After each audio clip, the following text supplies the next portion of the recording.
भगवान की। कलिकाल सर्वगाचार समन्वत स्वामी भगवान की। दादा गुरु बाबा रत्नाकराचार्य भगवान विमल सागर जी गुरुदेव की। मम गुरुवर अध्यात्म विचर्या श्रवणमणि आस्था के देवताचार्य भगवान विशुद्ध सागर जी गुरुदेव की। श्रवण मुनिषि यत्न सागर जी गुरुदेव की। द्वादशांग जिनमाणी माता की। बोलो प्रसन्न मन मुनि प्रणोद सागर जी महाराज की।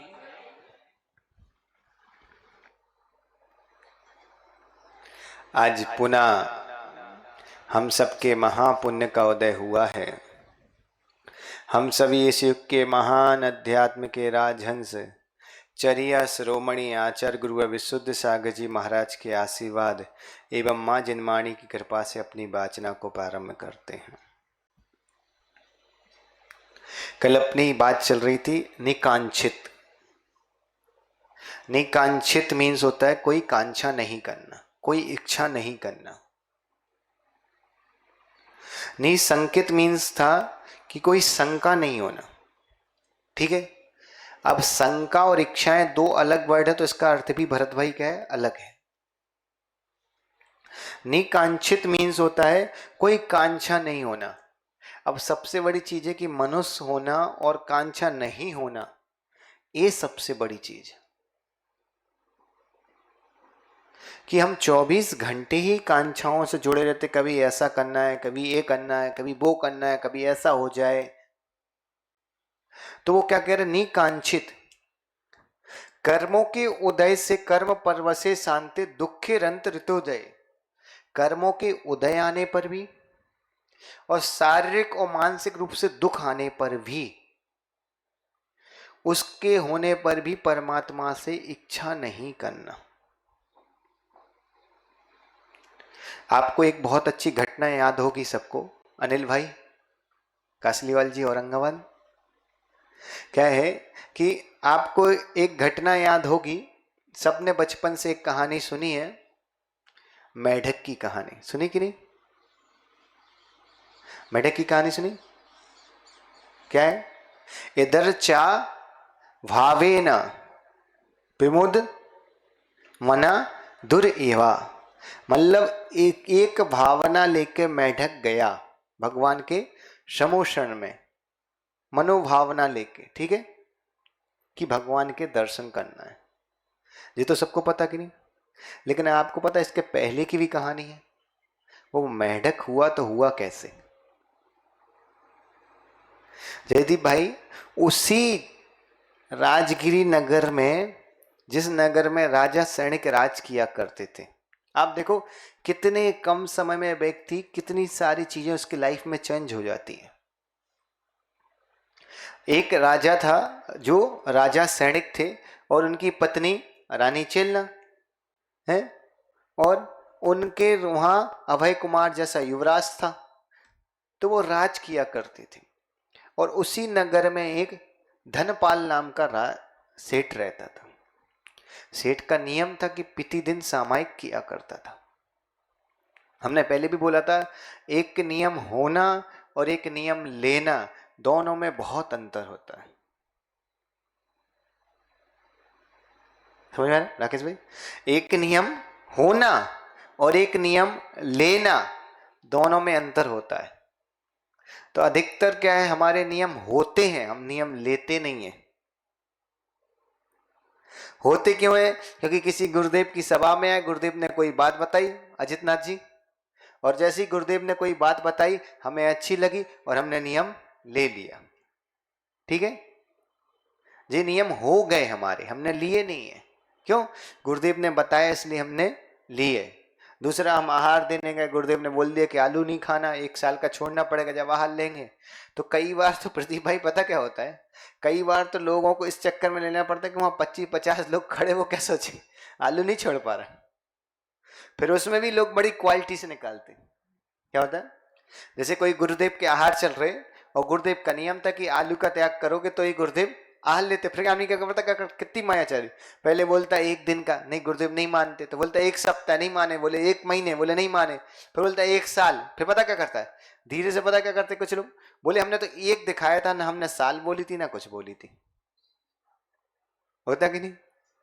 फिर उसमें भी कुछ ऐसे समझदार मिल जाते जो बोलते हमने तो 9 बार नहीं, हमने 7 ही बार नमोकार पढ़ा था। तो तुम्हें इतनी सारी चीजें और बताऊं, कई बार तो ऐसा भी होता है कि लोग बोल देते गुरुदेव ने बाहर की छूट दी, तो थाली में आलू रख के घर के बाहर आ जाते, बोले बाहर खा रहा हूं। लेकिन इन सारी चीजों से तुम्हें पता है गुरुदेव का कोई अहित नहीं होता, गुरुदेव को कोई लॉस नहीं है। लॉस किसको है कि तुमने उसके सामने मायाचारी की जो स्वयं परमात्मा स्वरूप है, मतलब परमात्मा स्वरूप के चरणों में मायाचारी करना मतलब परमात्मा के सामने मायाचारी करने बराबर पाप लगता है। कोई व्यक्ति अगर आपको सही मार्ग पे बता रहा है, सही मार्ग पे चला रहा है, तो इसका मतलब क्या है? वो व्यक्ति गलत है। यहां कई लोग ऐसे बैठे होंगे जिनको शुगर होगी। यदि भाई क्या होता है जब व्यक्ति को शुगर हो जाती है, और याद रखना बुखार में तली हुई चीजें खाने का मजा अलग होता है। जिस चीज को आपको मना कर दिया जाए ना, आपको मजा अलग होगा। अगर हम यही बोल दें कि पूरे प्रवचन तक किसी को एक भी बार पीछे मुड़ के नहीं देखना क्या रखा है, हम कह रहे तुम बिल्कुल बिल्कुल प्रयास इसमें रहेगा गुरुदेव की नजर ऐसी हटे और हम एक बार पीछे तो देखे रखा क्या है। क्या होता है हसमुख काका जी?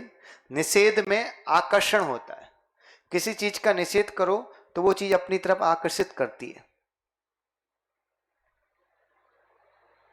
किसी चीज का आप निषेध जितना करोगे ना, उतनी वो चीज आपको आकर्षित करेगी। इसलिए जो व्यक्ति जैसा है ना राकेश भाई, इसको वैसे ही छोड़ो, निषेध मत करो, क्योंकि निषेध में आकर्षण होता है। वही घटना हुई है। क्या हुआ कि उनका नियम नहीं था, उनको नियम दिया गया था। जैसे आप सबके पास बहुत सारे नियम थोड़ी है, नियम दिए गए हैं ना। और जे एक चीज याद रखना, जब नियम लेते हो और नियम दिए जाते हैं, दोनों में बहुत अंतर होता है। एक गुरुदेव ने प्रवचन किया कि रात्रि भोजन करना पाप है आपके मन में। गुरुदेव ने बोला कि लेना ही है, और तुमने 1 महीने के लिए रात्रि भोजन ले लिया, 10 दिन गुरु रहे, जोश रहा, गुरुदेव चले गए, उसका जोश खत्म हो जाता है, फिर लगता है चलो खा लें यार, बाद में प्रायश्चित कर लेंगे। अरे बाबू, अगर तुम खा भी लोगे बाद में प्रायश्चित कर लोगे, वो बहुत दूर की बात है। तुमने लिया किनके सामने था?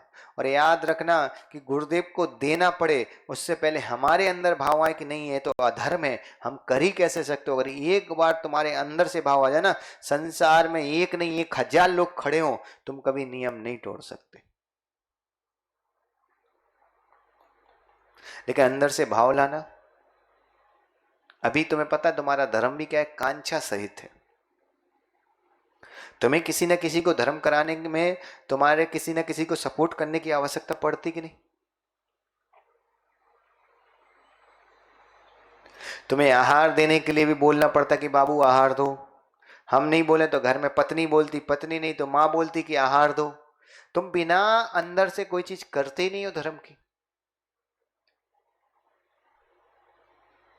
क्या होता है अंदर से कोई चीज ऐसी कि जिसके लिए तुम्हें लगे कि हम धर्म से जुड़ रहे हैं, धर्म कर रहे हैं, ऐसी कोई भी क्रिया हम नहीं करते। हर सारी चीजों के पीछे हमारी कोई ना कोई कांछा मनोवांछा लगी हुई है। हम भगवान जिनेंद्र का रोज अभिषेक करने वाला व्यक्ति के अंदर भी कहीं ना कहीं कांछा होती है कि मैं जिनेंद्र भगवान का अभिषेक कर रहा हूं, नियम से मुझे सुख मिलेगा।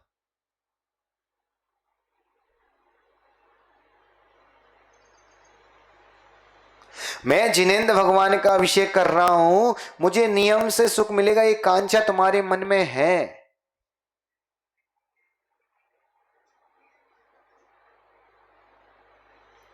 कैसा समझ रहे है कि नहीं? हम गुरु को आहार दे रहे तो हमारे मन में कहीं ना कहीं कांछा कि हम गुरुदेव को आहार दे रहे तो किसी न किसी जन्म में हमारे भी भोजन की व्यवस्था अच्छे से अच्छी होगी।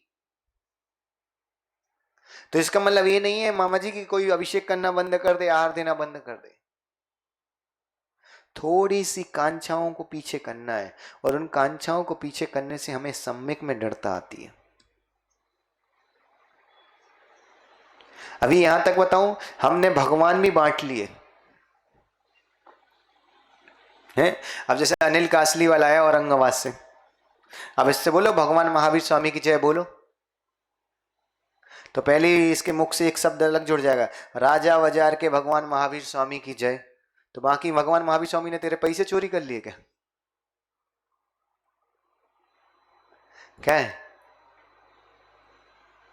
क्या है जी बताओ जी। किसी ग्रंथ में लिखा कि राजा बाजार के ही भगवान महावीर महावीर है? कि किसी ग्रंथ में लिखा कि सन्मति पार्क के ही आदिनाथ है? कि किसी ग्रंथ में लिखा भरत बाबू कि तुम्हारे अलकापुरी के ही पार्शनाथ है? तुम अलकापुरी के पार्शनाथ दिखाओगे, वो कासलीवाल कचनेर के पार्शनाथ दिखा देगा, उससे तो 35 किलोमीटर दूर है। तुम क्या सोच रहे?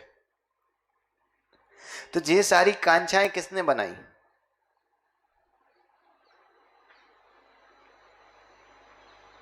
है राकेश, एक चीज बताना, तुम प्रणुष सागर जी को गुरु मानते हो, ठीक है? तो तुम बोलो कि प्रणुष सागर जी अच्छे हैं, प्रणुष सागर जी बहुत ज्ञानी हैं, प्रणुष सागर जी बहुत अच्छी चरिया, सब कुछ बोलो, कोई दिक्कत नहीं।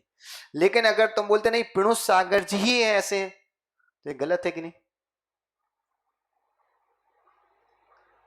भाई? प्रणुष सागर जी ऐसे नहीं है, पूरे जितने दिगंबर वीतरागी मुनि हैं वो सब चरिया वाले हैं, सब अच्छे हैं।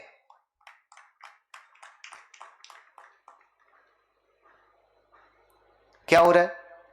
सबसे बड़ी समस्या क्या हो रही है कि ना किसी ग्रंथ में, याद रखना, किसी भी ग्रंथ में और किसी भी आचार्य ने कहीं नहीं लिखा कि पार्श्वनाथ की भक्ति करो तो तुम्हारी कर्म नजरा होगी, कि मुनि सुवित की भक्ति करो तो कर्म नजरा होगी, कि शांतिनाथ की भक्ति करो तो कर्म नजरा होगी, कि आदिनाथ की भक्ति करो कर्म नजरा।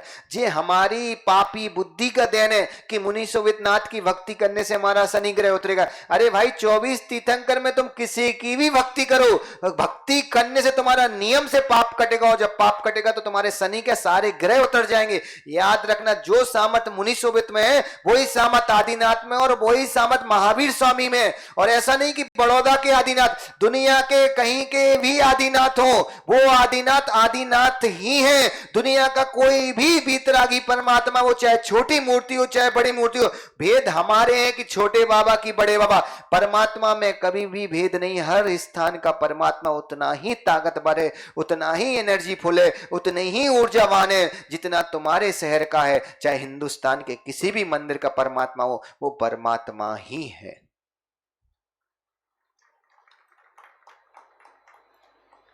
आपको क्या लग रहा है इन सारी चीजों से हमारा सम्यक जा रहा है?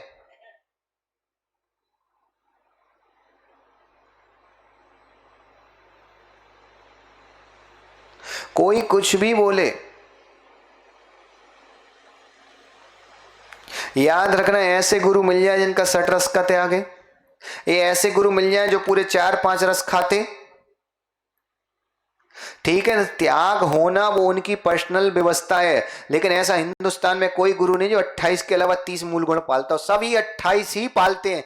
जब सब 28 मूल गुण पालते हैं, जब सबके 28 मूल गुण हैं, तो हम गुरुओं में भेद कैसे कर सकते? जब हम अपने 8 मूल गुण नहीं पाल सकते, षड आवश्यक का पालन नहीं करता सावक, तो गुरुओं में भेद करने की भी हमें जरूरत नहीं है। चाहे आचार्य भगवान विद्यासागर जी हो, चाहे आचार्य भगवान विशुद्ध सागर जी हो, चाहे आचार्य भगवान पुष्पदंत सागर जी हो, चाहे आचार्य भगवान वर्धमान सागर जी, कोई भी हो, सारे गुरु हमारे लिए गुरु हैं, क्योंकि वो हमसे महान है। उनकी चर्या अलग अलग हो सकती है, उनकी क्रिया अलग हो सकती है, उनकी वो पर्सनल व्यवस्था है, लेकिन हमारे लिए तो हर बीतरागी पिच्ची कमंडलधारी गुरु तुल्य ही होना चाहिए। उनके राग के चक्कर में भी तुम्हें क्या हो रहा है? तुम्हारे सम्यक में दोष लग रहा है। राकेश, तनिष्क तुम्हारा बेटा है कि नहीं? हकीकत बताना, वो इस पर्याय में तुम्हें मिल गया इसलिए तुम उसको अपना बेटा बोल रहे हो? सब अपने बच्चों की तरफ देख लो, बोल रहे ना?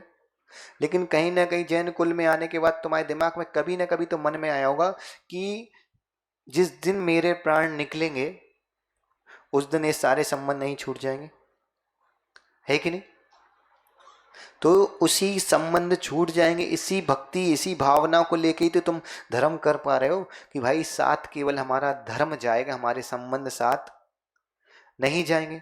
तो उसी तरह विश्वास रखो, तुम्हारे गुरु हैं, उनको गुरु मानो। उनके राग में दूसरे गुरु की निंदा कर रहे हो तो वो गुरु भी तुम्हारे साथ नहीं जाएंगे बाबू। लेकिन उनके राग में तुमने अगर दूसरे गुरु की निंदा की तो वो निंदा तुम्हारे साथ जाएगी। और अपने गुरु के राग में दूसरे गुरु को अगर नीचे दिखाया तो वो उस राग में जो तुमने काम किया वो पाप तुम्हारे साथ जाएगा, तुम्हारा गुरु भी तुम्हारे साथ नहीं जा सकता। आचार्य विमल सागर जैसे भगवान इस धरती पे हुए, सन्मति सागर जैसे गुरुदेव हुए, धर्म सागर जी महाराज जैसे हुए, देशभूषण जैसे महाराज हुए, उनके भक्त ही रह गए, वो अपना कल्याण करके चले गए। आज लोग बोलते कि शांति सागर बढ़े कि आदि सागर बढ़े, कोई भी बड़ा नहीं। वे तो अपनी साधना करके नियम से मोक्ष नहीं जाके स्वर्ग में विराजमान हो गए। हम क्यों उनके राग में लड़े? हमें तो दोनों गुरुओं को अर्घ चढ़ाने से ही हमारा कल्याण होगा। नहीं, कभी ये भावना मत लाओ कि कचनेर के पार्श्वनाथ है कि अलकापुरी के पार्श्वनाथ है। पार्श्वनाथ कहीं के भी हैं, वो सब ही पार्श्वनाथ हैं। चाहे कचनेर में हो, चाहे अलकापुरी में हो, चाहे कहीं भी हो, हिंदुस्तान के किसी भी मंदिर में पार्श्वनाथ हो या हिंदुस्तान के किसी भी मंदिर में 24 तीर्थंकर हो, वो हम जैसे गुरुओं द्वारा सूरमंत्र दिया गया है, तुम जैसे सेठों द्वारा विराजमान किए गए हैं, वो पार्श्वनाथ नहीं है। पार्श्वनाथ तो एक ही है जो सिद्धशिला में बैठे हैं, और वो तो केवल पार्श्वनाथ की आकृति है, पार्श्वनाथ का प्रतिबिंब है, पार्श्वनाथ नहीं है। जब वो पार्श्वनाथ नहीं है तो हम प्रतिबिंब के चक्कर में एक दूसरे भगवान की अभिनय क्यों करें?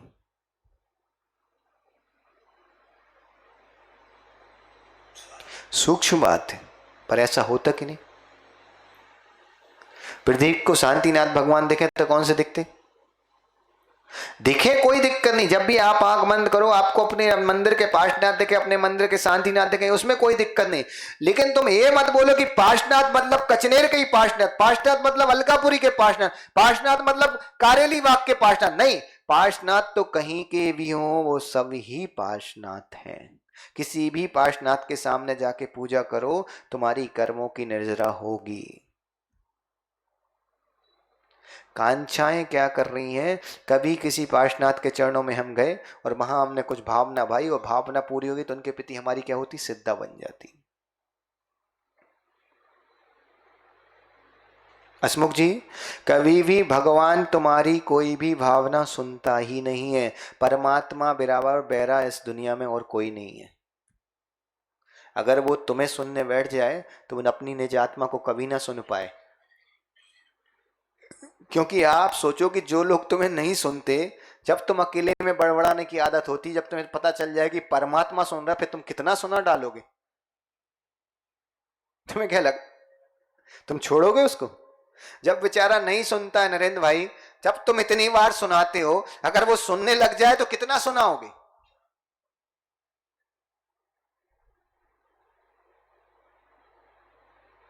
भगवान महावीर, विश्वास रखना, भगवान महावीर के शासन में, उनके कुल में जन्म लेने के बाद, उनकी संप्रदाय में दीक्षित होने के बाद, सावक जो जन्म लिया वो तुम्हारी सावक दीक्षा, याद रखना। जो मुनि बना उनकी मुनि दीक्षा है। उनके कुल में जन्म लेने के बाद भी अगर हमारे अंदर परमात्मा के रूप में अगर कोई भेदभाव है, याद रखना, कोई भी परमात्मा तुम्हें सुख नहीं देता।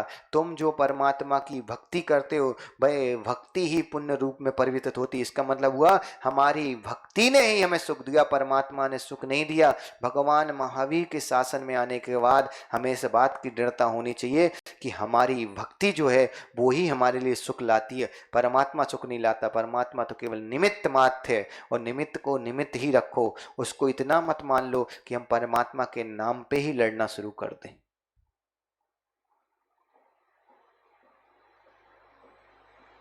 हमें इस चीज का निषेध नहीं है कि आप ध्यान करते, आपको कौन से कोई भी भगवान देखे, में कोई दिक्कत नहीं। लेकिन ऐसा नहीं कि नहीं, शनि ग्रह के लिए हम मुनि सुवित को ही पूजेंगे, राहु के लिए नेमिनाथ को ही पूजेंगे। अरे कोई भी परमात्मा को तुम पूजो, सारे परमात्मा तुम्हारे सारे ग्रह कर देंगे। और याद रखना, तुम्हें लगता है कि मुनि सुवित की पूजा करने से ग्रह उतरते हैं, भाई मुनि सुवित तो अभी हुए, ग्रह तो शाश्वत थे। अरे इसके पहले भी अनंत अनंत 24 जब भी ग्रह थे, ये याद रखना, जिनके ग्रह उतरे वो केवल परमात्मा की पूजा करने से उतरे हैं, कोई प्रैक्टिकल परमात्मा, व्यक्तिगत परमात्मा की पूजा करने से नहीं। तुम किसी भी परमात्मा के सामने पूजा करो, आदिनाथ की मूर्ति के सामने भी तुम महावीर की पूजा करोगे तो भी आदिनाथ तुम्हें मना नहीं करेंगे। जब परमात्मा मना नहीं करता तो फिर हम क्यों ऐसा राग करके परमात्माओं में भेद करके बैठ गए। मान लो किसी मंदिर में शांतिनाथ भगवान है प्रदीप, वहां तुम महावीर भगवान की पूजा करोगे तो शांतिनाथ भगवान उठ के मना करते, नहीं मेरे सामने कैसे कर रहा है। तुम्हारी तरह नहीं है कि इस सभा में अगर तुम बैठ जाओ, धूके से किसी और का सम्मान हो जाए और तुम्हारा रह जाए तो तुम जरूर गरम गरम हो जाते कि हमारी तरफ ध्यान नहीं दिया, हम नहीं दिख रहे थे क्या तुम्हें। वहां परमात्मा नहीं करता। इन्हीं छोटी छोटी चीजें, लेकिन क्या है हमारे सम्यक में दोष लग रहा है।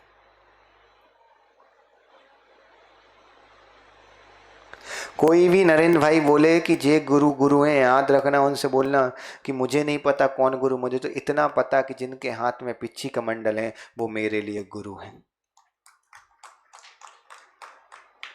कोई बोले राकेश भाई कि वहां के पाशनाथ के पास चले जाओ, वहां के नेमीनाथ के पास चले जाओ, वहां के मुनि सुबित के पास चले जाओ, जो हो जाए। कहना भाई हम कहीं के भी मुनि सुबित के पास चले जाएं, अगर उनको सुनना होगा तो यहीं बैठ के सुनेंगे और नहीं सुनना तो वहां जाके भी नहीं सुनेंगे। जो कार्य तुम्हें नहीं करना है आशीष, तो क्या होता फिर नहीं करना तो नहीं करना, चाहे फिर कोई भी बोल रहा उससे क्या फर्क पड़ रहा, और जो करना है सो करना ही है। धनपाल सेठ को गुरु ने नियम दिया कि तुम्हें सामायिक करनी। उसने नियम लिया कि एक दीपक जलाता और दीपक जला के रखता। जब तक दीपक जलेगा जब तक हम क्या करेंगे, सामायिक करेंगे। अब स्वाभाविकता जब तुम्हें पता चल जाए कि कोई चीज तुम्हें करके ऐसी व्यवस्था करनी है तो दीपक में कितना भर के घी डालोगे तुम, केवल बात ही गीली हो जाए तो नहीं डालोगे, क्या होगा। कोई है ऐसा जो पूरा दीपक भर दे, अखंड दीपक लग दे, नहीं जब तक जलेगा जब तक हम बैठे रहेंगे, नहीं हो सकता। तो उसने भी, वो भी हमारी जैसी था, उसने क्या किया, घी डाला थोड़ा सा और बैठ गया। अब लेकिन उसकी पत्नी, एक दिन क्या हुआ, उसकी पत्नी उसी समय उसके कक्ष में आ गई सामायिक वाले, और उसने देखा कि ये दीपक तो थोड़ा सा घी बचा है और ये बुझ जाएगा। और उसको क्या दिख रहा था, जैसे ही उसको दिख रहा था कि दीपक बुझ जाएगा तो उसकी पत्नी ने पता क्या किया सुदीप, उसमें थोड़ा सा 1 चम्मच घी और डाल दिया। अब जैसे ही 1 चम्मच घी डाला, अब इसने फिर सामायिक नहीं छोड़ी। अब नियम तो था, नियम का दृढ़ था कि किसी भी हालत में सामायिक नहीं छोड़ूंगा। नियम की दृढ़ता का परिणाम देखो आप, हैं।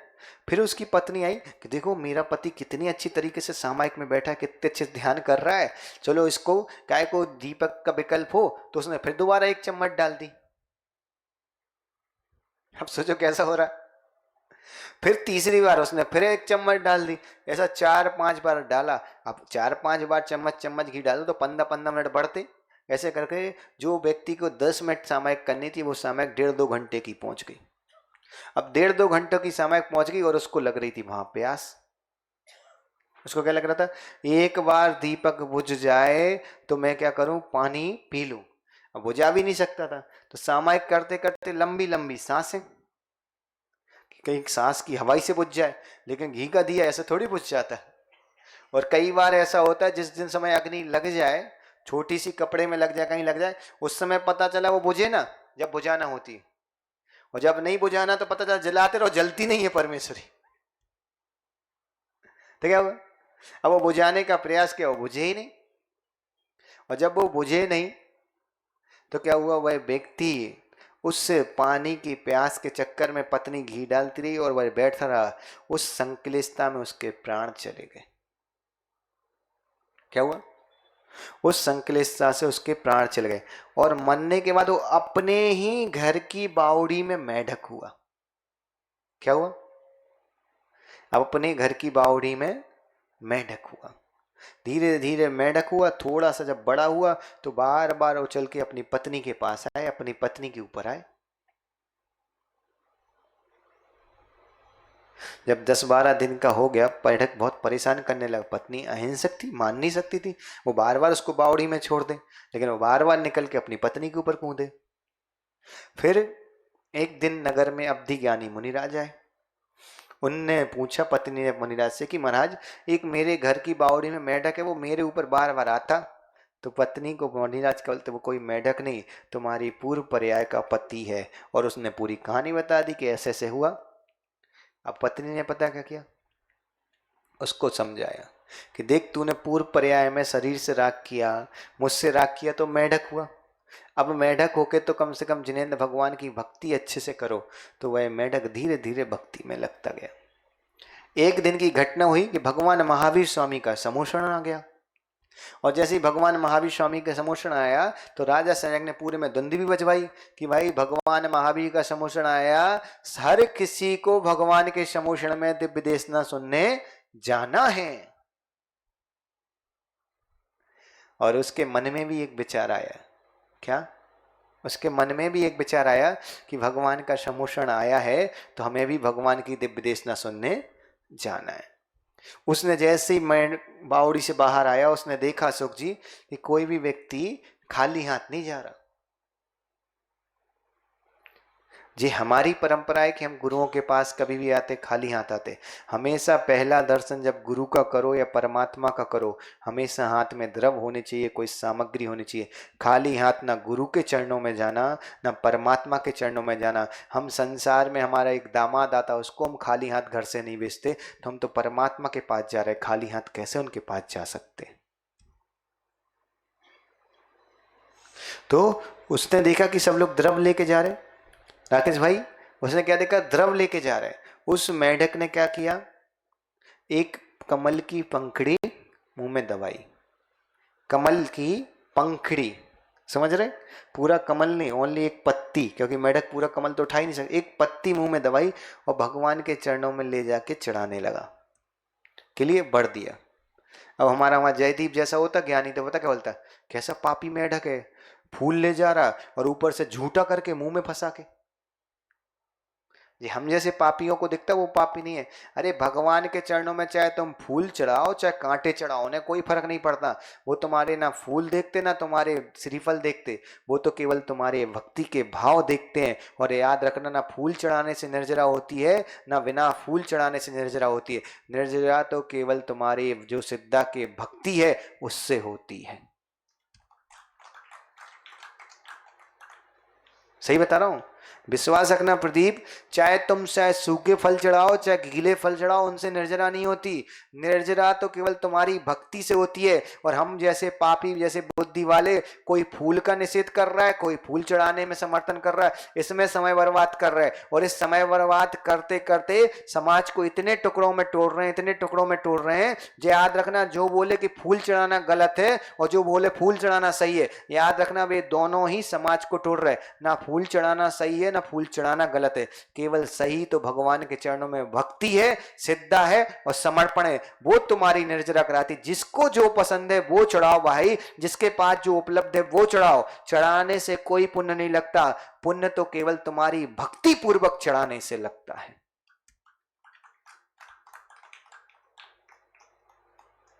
सबकी मानसिकता क्रिएट करो, लोगों को इससे बोलो कि इसमें मत तोड़ो। जो आगम में लिखा है वो चाहे कोई तुम्हें नहीं पसंद है मत करो, लेकिन कोई कर रहा तो उसका निषेध भी मत करो।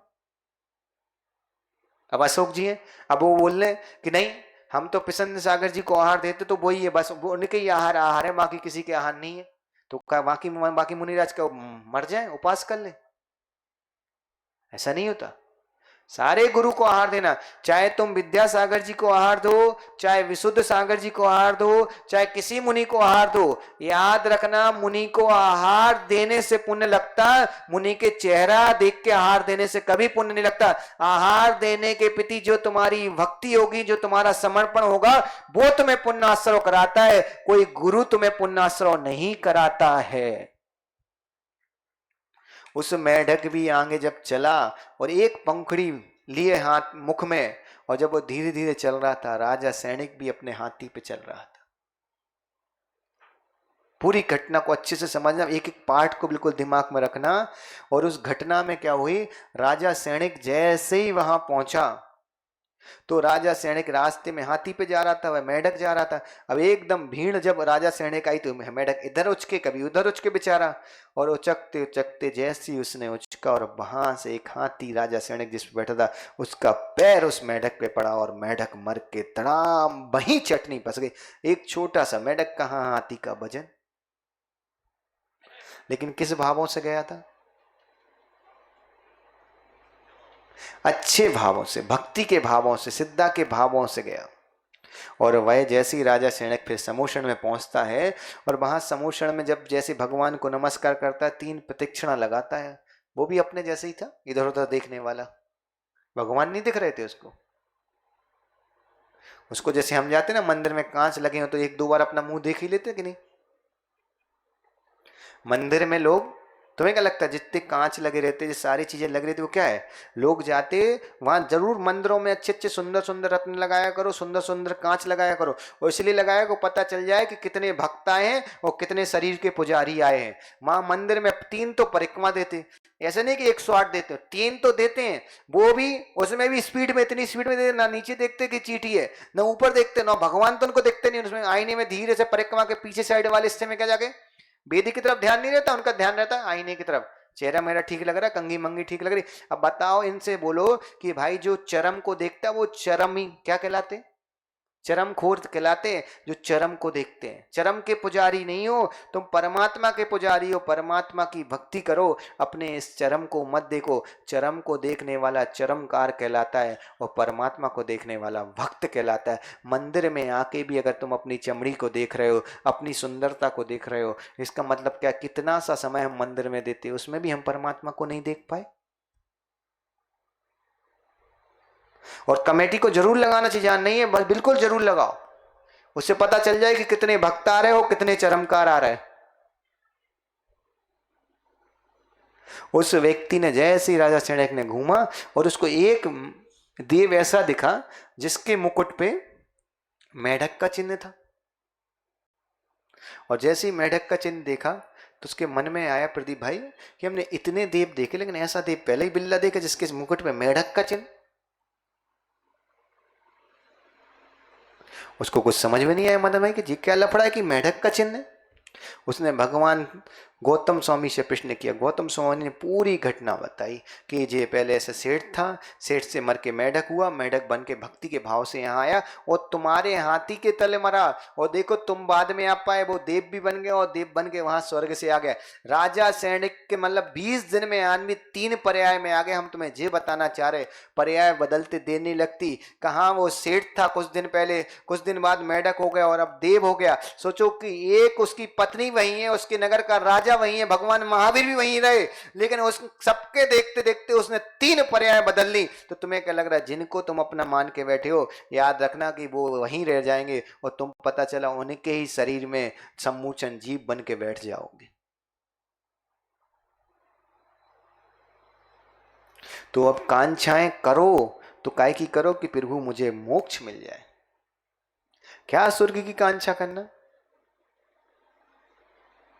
अशोक भाई तुमने कभी खेती देखी? खेती की? खेत थे क्या?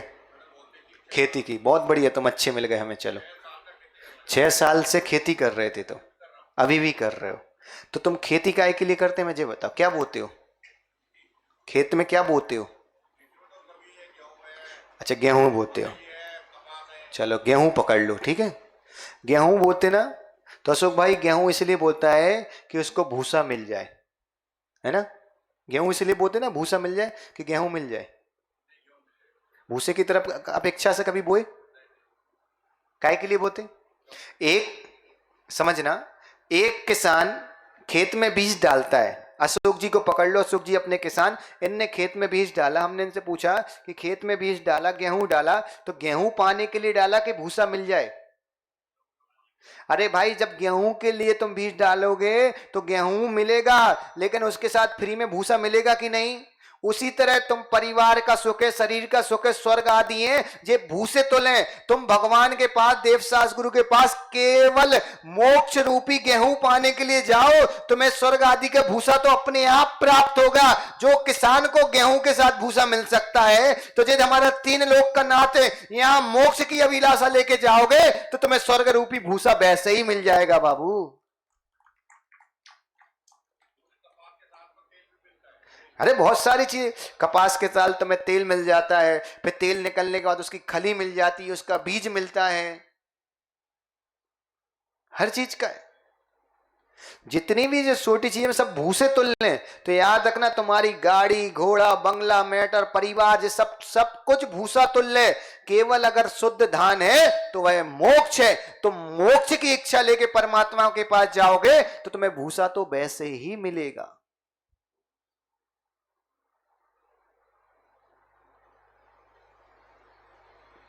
क्या एक केवल अगर इच्छा लेके भी जाना, कांक्षा लेके भी जाना, तो काय के लेके जाना कि परमात्मा मेरा मोक्ष हो जाए, और इस मनुष्य पर्याय में जब भी प्राण निकले तो समाधि मरण पूर्वक निकले। ये दो इच्छा लेके जाओ, बाकी इच्छाएं तो तुम्हारी अपने आप पूरी हो जाएंगी। जयदीप, तुम्हारे ऑफिस में कोई काम करते वर्कर, अगर तुम्हारे ऑफिस में मदन भाई तुम्हारे यहाँ भी करते, जब वर्कर काम करते, राकेश भाई तुम्हारे अंडर में, सबके अंडर में है, सब सेठ हो, सबके अंडर में वर्कर काम करते, एक चीज बताओ, जब दिवाली आती तो तुम उसको बोनस क्यों देते?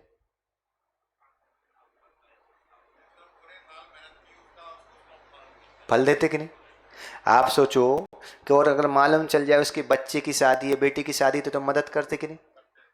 करते कि नहीं? अगर तुम्हें मालूम चल जाए वो व्यक्ति बीमार है तो तुम मदद करते कि नहीं?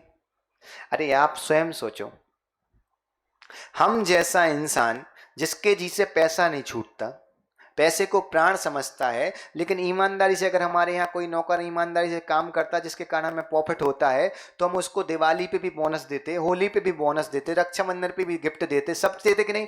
और उसके यहाँ कभी बीमार हो जाए तो भी हम उसको पैसे देते कि भाई अपने घर का इलाज कराओ। अगर सब इतना हम सब उसकी मदद करते, हम जैसा बुद्धि वाला, तो वो तो परमात्मा है बाबू। तुम उसको अपना मालिक बना लो, तुम उसके नौकर बन जाओ, तुम्हारे ऊपर जब जब विपदा आएगी सबसे पहले परमात्मा खड़ा रहेगा। अरे एक संसार का सेठ नौकर की मदद करने खड़ा रहता है, तुम परमात्मा को अपना मालिक बना लो, वो तुम उसके नौकर बन जाओ, तुम्हारी मदद ना करे, ऐसा हो सकता है क्या?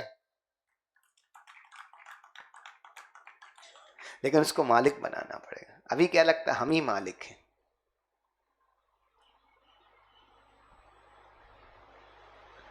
अभी कितना भी कमा लो ऐसा लगता है कितना दिमाग है, देखो हम कितना छल कपट, कितनी माए। अरे कुछ भी नहीं कमा रहे, उसकी दृष्टि तुम्हारे ऊपर है इसलिए तुम कमा पा रहे। दृष्टि मीन्स उसकी भक्ति जो तुमने की, उस भक्ति से जो तुम्हें पुण्य आश्रय हुआ वो तुम्हारे पास है इसलिए कमा पा रहे। और याद रखना, कितना भी अशोक जी कितना भी जोड़ लो, साथ कुछ भी नहीं जाना है। कितना भी इकट्ठा कर लो, साथ कुछ नहीं जाना। माँ कितनी भी साड़ी रख लो, कितने भी पेंट सेट रख लो, कितनी भी गाड़ी रख लो, कितने भी मोबाइल रख लो, कितने रिश्ते बना लो, साथ कुछ भी नहीं जाता।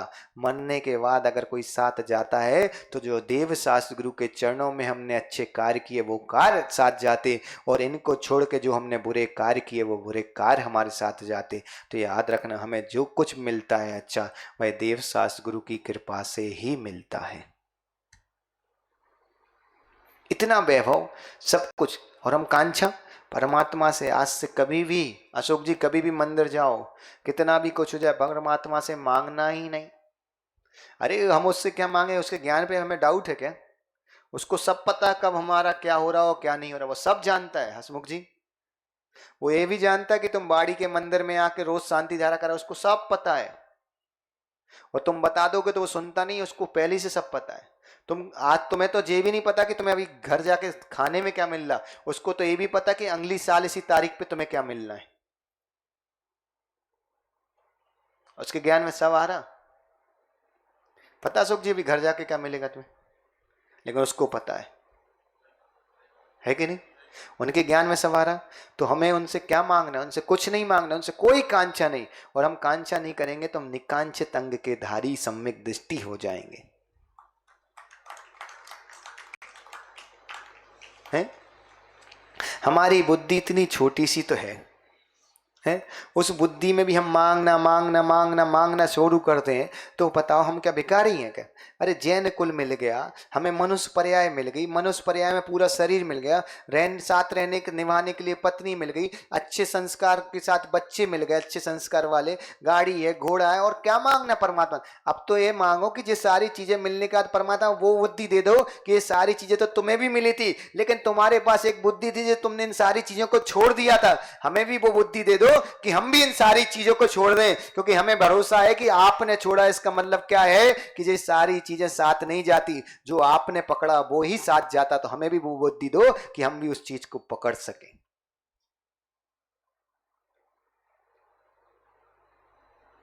भरत चक्रवर्ती का नाम सुना है? अशोक जी सुना ही है, सबने सुना, और सुनना भी चाहिए। हर जैन व्यक्ति को भरत चक्रवर्ती का नाम दिन में एक बार अवश्य लेना चाहिए, क्योंकि इस भारत देश का नाम भरत चक्रवर्ती के नाम पे रखा गया है, और जो भरत चक्रवर्ती जैन थे उन भरत चक्रवर्ती के नाम पे भारत का नाम पड़ा है। हमें गौरव महसूस होना चाहिए कि ऐसा हमारे समाज में केवल शावक अवस्था में एक ऐसा शावक हुआ जो चक्रवर्ती पद पे था, जिसका नाम के कारण पूरा देश आज भारत देश माना जाता है। तो हर जैनी को उसके अर्घ चढ़ाना चाहिए कि ऐसे भरत चक्रवर्ती हमारे बीच में केवली हुए जिनके नाम पे भारत का नाम पड़ा। हमें तो गौरव होना चाहिए। इसका मतलब क्या है कि जैनियों का बहुमत, जैनियों की गरिमा, जैनियों की पूजा, जैनियों की प्रतिष्ठा कितनी होगी उस समय कि जैनी व्यक्ति के नाम पे भारत का नाम पड़ गया और आज तक चल रहा है। मतलब जैनियों का कितना गौरव होगा उस समय।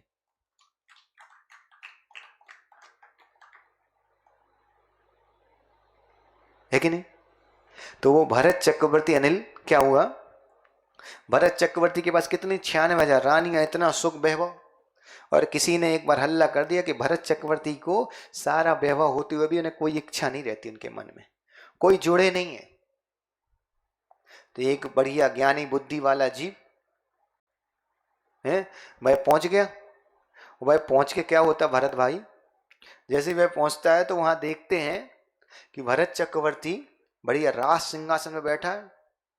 सभा बिल्कुल एकदम सभा लगी, यहाँ चारों तरफ राजा बैठे, इधर भी राजा बैठे, मंत्री बैठे, चर्चाएं चल रही हैं, और सामने राज सिंहासन में जैसे ही वो राजभवन में पहुंचा और उसने देखा कि वहां नृत्य कर रही हैं।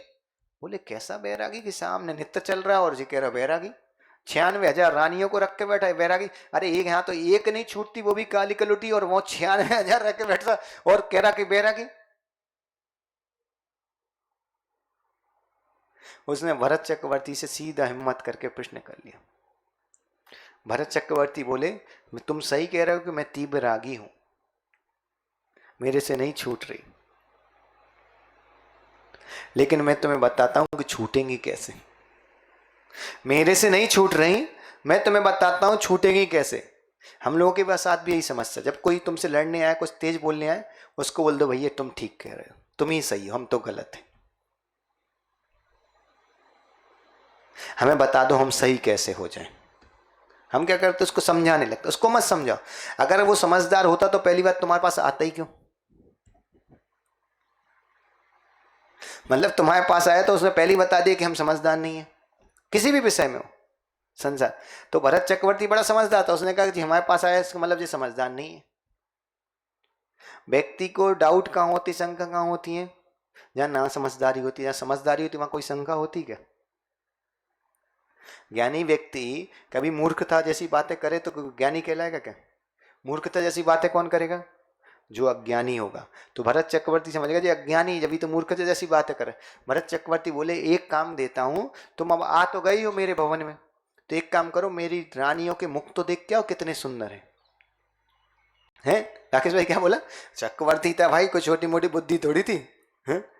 आप सोचो हमारे घर में एक मिली है, उसको संभालने में इतनी बुद्धि लगती, वो 96,000 को संभालता था, कितनी बुद्धि होगी। एक में तो हवा टाइट है, 96,000। स्थिति ऐसी रहती है कि हम कह रहे हैं कि कोई का दोस्त का फोन है, दुनिया किसी व्यक्ति का फोन आ जाए, वो फोन बाद में, पहले अगर उनका फोन आ जाए तो सारे फोन काट के भैया अभी लफड़ा हो जाएगा, घर सुरक्षित जाना है कि नहीं आशीष बाबू? तुम्हारी तो नहीं है, तो तुम लोगों को जाना एक्सपीरियंस होगा। नहीं क्या अशोक जी से पूछ लो, राहुल से कम डरते होंगे, पर राहुल की मम्मी से ज्यादा डरते हैं। कहते सब ऐसे ही हैं। सब ऐसे ही कहते हैं सुख जी, यहाँ सब चोर चोर मौसेरे भाई बैठे हैं। तो तुम्हारी किस्मत अच्छी कि तुम्हें सीधी शादी मिल गई। तो उसने क्या किया कि हमारे पास 96 उनका महल देख के आओ भाई, उनकी सुंदरता देख के, हमारा पूरा राज परिवार देख के, कब तुझे हमारे महल में अंदर आने मिलेगा, आज मिल गया मौका तो देख क्या। तो फिर वो भी बड़ा खुश, अरे चक्रवर्ती का महल देख के आऊंगा। अभी तुम्हें पता चल जाए कि मोदी जी आ रहे, और कोई बोल दे कि मोदी जी के साथ अभी फोटो अभी यही वो मोदी जी तो छोड़ो, अभी अपना शशिकांत आने वाला है 13 तारीख, कभी देखना सबकी कितनी सेल्फी लेंगे। सबको पता है कौन है, सबको पता है, लेकिन उसके बाद भी एक सेल्फी लेने का मौका मिल जाए तो कोई छोड़ेगा क्या, सबको लगता लेना। अब सोचो भरत चक्रवर्ती का महल देखने मिल रहा है, उसने कहा बढ़िया जाएंगे घूमेंगे हैं। रूपेण क्या हुआ, लेकिन चक्रवर्ती ने कहा कि तुम्हें साथ हमारे 2 सैनिक और जाएंगे। तो उसको लगा कि 2 सैनिक इसलिए जाएंगे कि रास्ता दिखाएंगे हेमंत। उन्होंने कहा 2 सैनिक जाएंगे हसमुख जी, तो बड़ा खुश की चलो हमें रास्ता कौन सा पता कि कहीं कहीं कहीं गलत जगह घुस गए तो पिटाई मिटाई हो जाए, इससे अच्छा 2 सैनिक जाएंगे पूरा महल तक घुमाएंगे। बोले नहीं, वे 2 सैनिक तो तुम्हें महल घुमाने जाएंगे, लेकिन वो आगे रहेंगे, तुम्हारे पीछे भी 2 सैनिक रहेंगे, और उनके हाथ में 2 तलवार रहेंगी, वो भी नंगी, मतलब बिना कवच की। बोला भाई ये क्या लफड़ा है। और बोले उसने ताली बजाई, और ताली बजा के एक दास आया और उससे कहा कि एक भरा हुआ तेल का, काय का तेल का भरा हुआ कटोरा लाओ, और इतना भरा होना चाहिए कि उसमें अब एक भी बूंद डाल ना सके। और वो कटोरा उसके हाथ में दे दिया, उस ज्ञानी बुद्धि वाले के अशोक जी। और जैसे ही उसके हाथ में कटोरा दिया, वो बोला कि तुम्हें पूरा महल घूम के आना है, अगर नहीं घूमे तो जी तुम्हारी गर्दन उड़ा देंगे, और इसमें से अगर एक बूंद तेल गिर गया तो गर्दन, पानी तो ऐसा कि गिरेगा कपड़ा सूख लेगा, तेल गिरेगा तो अलग पता चल जाता, कपड़े पे भी चमक आ जाती। बोले अगर एक बूंद भी गिरा तो समझ लो गिरते साथ बूंद बाद में पहले जमीन पे गिरेगी, पहले इनकी तलवार तुम्हारी गर्दन पे गिर जाएगी। अब भैया वो जैसे ही कटोरा ऐसे हाथ में लिए हुए और जा रहा, पूरा महल घूम के आया, 96,000 रानियों का महल घूम के आया, और जैसे ही भरत चक्रवर्ती के पास आया, भरत चक्रवर्ती बोले कैसा लगा। उसने कहा बाद में महाराज कैसा लगा, पहले जो कटोरा पकड़ो, बाद में बताएंगे कैसा लगा, पहले तुम जो अपना कटोरा पकड़ो, बाद में हम तो बताएंगे कि हमें कैसा लगा। तो भरत बोला क्या हुआ। अरे बोले महाराज हमने एक महल का एक दीवाल की एक सुई बराबर दीवाल नहीं देखी, हमें तो पूरा कटोरा दिख रहा था कि तेल ना गिर जाए, तुमने जो नंगी तलवार लेके भेज दी हमारे पास। तो भरत बोला बस जैसे तुम्हारा ध्यान तेल पे होता है, उसी तरह सम्यक दृष्टि का ध्यान संसार के साथ रहते हुए अपनी आत्मा पे होता है। जिस व्यक्ति का ध्यान अपनी आत्मा पे होता है वो संसार में रह के भी संसार में नहीं फंसता है। स्त्री का सुख, परिवार का सुख भोगते हुए भी उसको एक ही भान रहता है कि ये सब गलत है, मुझे एक ना एक दिन छोड़ना है। आज भी अगर हम कितनी भी काम वासनाएं करें, कितनी भी इच्छाओं की पूर्ति करें, एक बात याद रखना, आचार्यों ने कहा है कि स्त्री का संबंध बनाते समय भी इस बात का याद रखो कि ये गलत है। आज हमारी इच्छाओं की पूर्ति हो रही है, हमारे अंदर इतना संयम नहीं है, इतना कंट्रोल नहीं है कि हम अपनी इंद्रियों को बस में कर सकें। अगर वो सारी चीज़ों के बाद भी हमें एक ही भावना भाने कि परमात्मा आपके द्वारा बताया हुआ मार्ग ही सही है, ये सारी चीज़ें नियम से गलत हैं, तो क्या है, हमें कैसे रहना है, चक्रवर्ती जैसा पूरा वैभव के साथ रहो, लेकिन कहीं ना कहीं मन में एक भावना रखो कि ये सारी चीजें गलत हैं। और याद रखो वो भावना कोई छोटा मोटा नहीं होता। संसार में खाना भी खाना है, खाना खाओ, रात्रि में भोजन हो जाए कोई बात नहीं, मत करो सबसे उत्कृष्ट, आलू प्याज मत खाओ उत्कृष्ट। अगर तुम्हारी इंद्रिय लोलुपता के कारण नहीं छूट रहा है, स्त्री के साथ संबंध नहीं छूट रहा है, गाड़ी घोड़े पैसा मकान नहीं छूट रहा है, तो एक चीज याद रखो कि ये भावना रहो कि परमात्मा आपने जो मार्ग बताया वो सही है, मैं नहीं चल पा रहा हूँ, ये मेरी गलती है। इस भावना को भरत चक्रवर्ती भी संसार की क्रियाएं कर रहा था, लेकिन क्रिया करते करते उसका ध्यान अपनी आत्मा पे था। आत्मा के ऊपर ध्यान रहने से भरत भाई वो भरत चक्रवर्ती दीक्षा लेते साथ एक अंतर्मुहूर्त के अंदर केवल ज्ञान को प्राप्त कर लिया। जहां आदिनाथ को इतने वर्ष लग गए, वो भरत चक्रवर्ती केवल अंतर्मुहूर्त में केवल ज्ञान को प्राप्त कर लिया। याद रखना, दुनिया को लगता है कि अंतर्मुहूर्त में केवल ज्ञान प्राप्त किया, जीवन भर से जो अभ्यास कर रहा था वो अभ्यास उस समय उसको काम आया।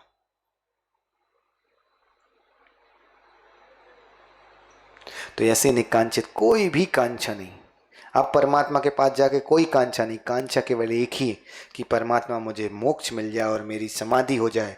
मैं धान्य मांगूंगा भूसा तो मुझे फ्री में मिलेगा ही। अब कल से पता कौन सा, कल से निर्विचिकित्सा। निर्विचिकित्सा का मतलब पता क्या होता है? कोई भी गिलानी ना करके, जब गुरु की भैयात्ती करने का मौका मिले भैयात्ती करने बैठ जाना, सावक के धर्म की रक्षा करने का मौका मिले सावक के धर्म की रक्षा करना। निर्विचिकित्सा, निर्विचिकित्सा गुण सारे 8 गुणों में सबसे बड़ा गुण कहा जाता है निर्विचिकित्सा। जिसके अंदर निर्विचिकित्सा गुण आ गया, समझना कि उसके अंदर नियम से मोक्ष आ गया। और दूसरी चीज निर्विचिकित्सा के साथ हम सीखेंगे कि कैसे अशोक जी सिर के, गुरु के सिर की मालिश करना है, कैसे पैर दबाना, माँ हम ये सीखेंगे कैसे गुरुओं को आहार कराना है और कैसे उनको भैयावृत्ति कराना है। माताएं भी गुरु की भैयावृत्ति कैसे कर सकती और पुरुष भी कैसे कर सकती, हम ये सब कुछ निर्विचिकित्सा के अंदर सीखेंगे, इसी मंगल पुनीत भावना के साथ कि हमारी आत्मा का नियम से कल्याण हो। बोलो आचार्य भगवान विशुद्ध सागर जी गुरुदेव की।